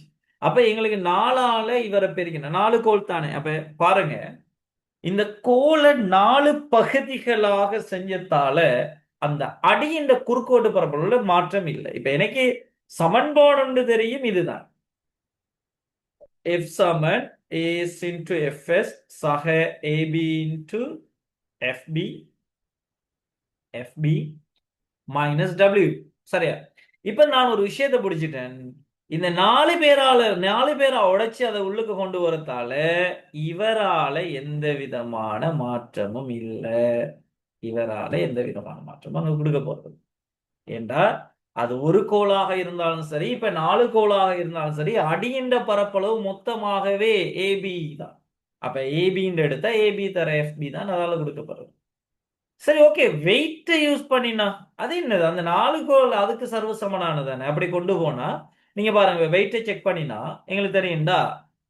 திணிவு அடர்த்தி சமன், அதை யோசிங்க. அடர்த்தி சமன் திணிவின்கள் கனவளவு. சரியா? திணிவின்கள் கனவளவு. சரியா? திணிவின்கள் கனவளவு. அப்ப திணிவு சமன் என்ன வரும்? அடர்த்தி தர கனவளவு. அதை யோசிப்போமே. இவருக்கு எடுத்தீங்கன்னா டி தர கனவளவு எடுத்தீங்கன்னா உருளையின் கனவளவு பை ஆர் வர்க்கம் தர h. சரியா? அப்ப இந்த இடத்துல ஒரு உருளை M1 என்று எடுத்து அல்லது MDs எடுக்கும். சிறிய உருளை MDs எடுக்கும். MDs எடுத்தா இந்த MDs டி தர இவர் 3 தர 0.3 வர்க்கம்டா கீழே 4 வரும் தர h. அது 10. நேரத்தொடர்ந்து எம் எழுதி பாருங்க. அது வரும் அவர் அடர்த்தி தர பை தர 3 அவர் 6 0.3 வர்க்கம் தர h வரும். அப்ப இந்த m days 4ஆல பெருக்கி விட்டீங்கன்னா m வருவார். அப்ப 4 m days சமன் m. இப்ப இவரால ஏதாவது பாதிப்பு வரப்போகுதான்னு கேட்டா இல்ல. ரைட். ஆனா இப்ப என்ன பிரச்சனை? சொல்ற விஷயத்த கவனிங்க. இந்த உடைக்கிறதால தொடுகையில இருக்கிற மேற்பரப்பளவு, மண்ணோட தொடுகையில இருக்கிற வலை மேற்பரப்பளவுல மாற்றம் வரப்போகுது. இங்க பாருங்க. வலை மேற்பரப்பளவை நீங்க எடுத்துட்டீங்கன்னா நேரத்தோட இருந்த ஏஎஸ் பை ஆர் வர்க்கம் தர என்ன 2πr. சாரி. சரியா? நேரத்தோட இந்த ஏஎஸ் என்ன வரப்போகுது? 2πr/h. சரியா? இப்ப ஒரு கோளை எடுத்தா ஏஎஸ்டிஸ் அது என்ன வரப்போகுது? 2πr/2h என்று வரப்போகுது. பட் இதே மாதிரி எத்தனை கோள் இருக்குது? இப்ப 4 கோள் இருக்குது. அப்ப 4 தர ஏஎஸ்டிஸ் கண்டா இங்க பாருங்க, 2πr/2h தர 4 வந்தா இது சுருக்கலாம். ஒரு முறை, இதுல 2 முறை. அப்ப என்ன வரப்போகுது? 4πrh என்று வரப்போகுது. இது யாரோட பெரிது? 2πrh ஓட பெரிது. அப்ப 4 ஏஎஸ்டிஸ். நல்லா கவனிங்க. இவரு எங்கட ஏஎஸ்டிஸை விட என்ன அறிப்பாரு? பெருசா இருக்காரு. அப்ப இதுல பாருங்க, வலை மேற்பரப்பளவு இப்ப கூடி இருக்குது. மண்ணோட தொடுகையில இருக்கிற வலை மேற்பரப்பு கூடி. அப்ப இவரு கூடினா இதண்ட பருமன் கூடும். இதண்ட பருமன் கூடினா எஃப் இந்த பருமன் கூடும். இப்ப அதான் கேட்டிருக்காங்க. இப்ப மேலுக்கு வாங்க, கேள்வியை பாருங்க. சில விஷயத்த பாருங்க. அவ்வளவுதான் விஷயம். அதுல தெளிவா பிடிச்சுக்கணுமா? சொல்றாங்கடா, மேலே சியில் தரப்பட்டுள்ள f ஆனது as into fs ab into fbw என்ற 3 கூறுகளை உடையது. 4 கம்பங்களையும் கொண்ட அத்தொகுதி ஒரு கட்டுமானத்திற்கு பயன்படுத்தும் போது சி கருதிய நிலைமையுடன் ஒப்பிடும் போது 4 கம்பங்களை கொண்ட அத்தொகுதிக்குரிய எஃப்பின் எந்த கூறு அதன் எஃப்பின் எந்த கூறு அதன் பெருமானத்தை அதிகரிப்பதில் பங்கு செலுத்துந்தால் அந்த இடத்துல இருக்கிற as into fs.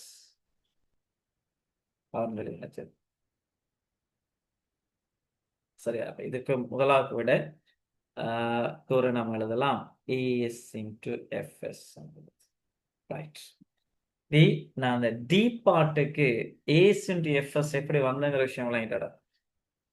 நான் மற்ற 2 பேரையும் விட்டுட்டு as into fs தான் நம்முடைய f பருமனை கூட்ட போகுதுங்கிற விஷயத்தை நான் காய்ச்சது விளங்கிட்டேன். நான் விளங்கிட்டாமா? சும்மா இதெல்லாம் சின்ன சின்ன மேட்ச் தான், தெளிவா பிடிச்சுக்கோங்க. சரியா? நீங்க இப்ப விடைக்கு இதை மட்டும் நோட் பண்ணி வைங்க. நான் ஆன்சரை அனுப்புவோம் தானே, பிடிஎஃப் நான் அனுப்புவோம் இதை செஞ்சது. சரியா? அதுக்கு பிறகு தேவையான விஷயங்களை நோட் பண்ணிடுங்க. தேவைன்னா அதை நோட் பண்ணிடுங்க. சரியா? ரைட். ஏஸ். சரி, இப்போ வருவோம் எங்கட உருவமை இலக்கம் 2. டி பார்ட்ல உருவமை இலக்கம் 2 இருக்குது. டி பார்ட்ல உருவமை இலக்கம் 2 இருக்கு. சரிப்பா? எஸ், வருமா? உருவமை இலக்கம் பாருங்க. 4 கம்பங்களையும் கொண்ட தொகுதிக்குரிய எஃப்பின் பெருமானத்தை காண சொல்றாங்க. அடே இது என்னடா? 4 கம்பங்களை கொண்ட தொகுதிக்குரிய எஃப் விட பெருமானத்தை காண சொல்றாங்க. இப்ப நான் இங்க எழுதின அவ்வளவு விஷயத்தையும் அப்படியே கொண்டு கொடுத்தேன்னா சரி, சரியா? இந்த எஃப் சமன் is into fs சக ab into fb minus w தானே. நிறையில மாற்றம் இல்லை, அதே போல ab into fbல மாற்றம் இல்லை, ஆனா இவர்ல மாற்றம் இருக்குது. அது என்ன மாற்றம்ங்கிறத நீங்க என்ன செய்யலாம், அழகா பிரதிட்டு எடுக்கலாம். எடுத்து விடுங்க, அவ்வளவுதான் அதுல இருக்கிற விஷயம்.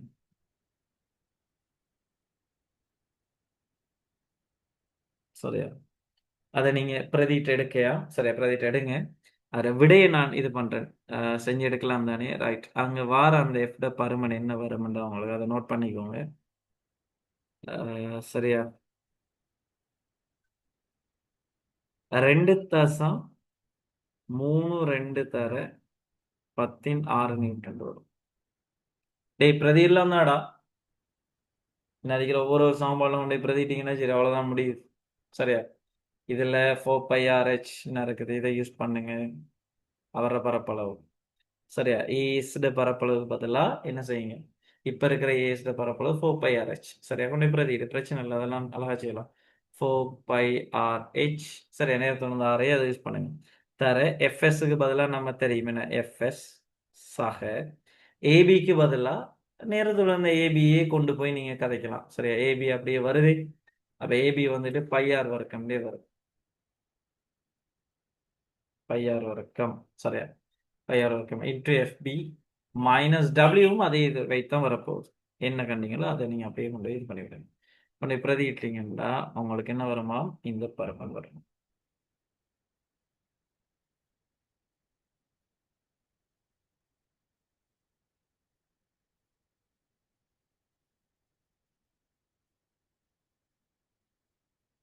எஸ், டைரக்டா கொடுக்கலாம்.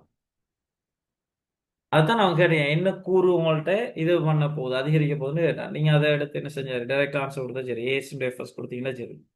பட் தேவைண்டா நீங்க என்ன செய்யலாம், அந்த விஷயத்த கதைச்சு விடலாம், தெளிவாக கொடுக்கலாம், அந்த பிரச்சனை.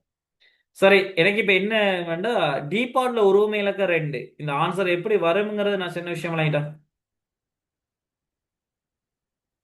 அமீனா விளங்கிட்டாமா? ஓ சார். ஷியாம் விளங்கிட்டாடா? இஃபா விளங்கிட்டான் அளவு? சார் இதுல வந்து 4πRh போட்டு செய்யலுமா? நீங்க இல்லாட்டி அது செஞ்சீங்க விளங்கல. இல்ல அதை எடுத்து காட்டணுமா, இல்லாட்டி எடுத்து 4πR காட்டினா நல்லண்டா. ஆனா இப்ப உங்கள்ட்ட நேரடியா நீங்க அந்த நம்பர்ஸ் டஃப்ல செஞ்சுட்டு பிரதிட்டு இது பண்ணாலும் பிரச்சனை இல்லை. பட் நீங்க எடுத்து நான் தானே சொல்லிங்க, ஒரு எஸ்ஏ கேள்வி செய்யறேன்னா இன்னொரு ஆளுக்கு நீங்க எவ்வளவு அழகா விளங்கப்படுத்தணுமோ அவ்வளவு விளங்கணும்.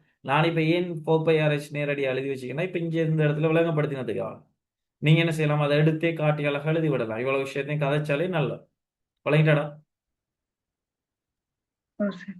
ரைட், ஓகே, அவ்வளவுதான். சரி, ஓகே, இன்ஷா அல்லாஹ் நாங்கள் இனி அடுத்த கிளாஸ்ல நாங்கள் சந்திப்போம். அதுக்கு ரெடியா இருங்க.